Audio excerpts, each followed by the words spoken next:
শুক্রবার সন্ধ্যার পরে মিরপুর ১০ নম্বরের দিক থেকে আসা একটি মাইক্রোবাস নিয়ন্ত্রণ হারিয়ে চাপা দেয় ফুটপাতে দাঁড়িয়ে থাকা ৩ জনকে। এতে ঘটনাস্থলেই মারা যায় সাজিদ নামের এক ছাত্র।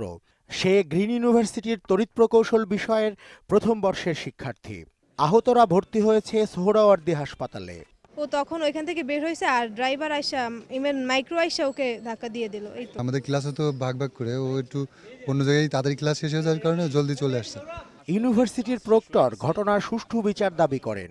ছেলের মামা আসছে, সে কেস দিতে চাচ্ছে না। সাজিদের মৃত্যু সংবাদে ক্ষোভ ছড়িয়ে পড়ে শিক্ষার্থীদের মাঝে।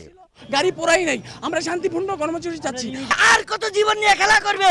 মাইক্রোবাস ও চালক নজরুল ইসলামকে আটক করেছে কাফরুল থানা পুলিশ।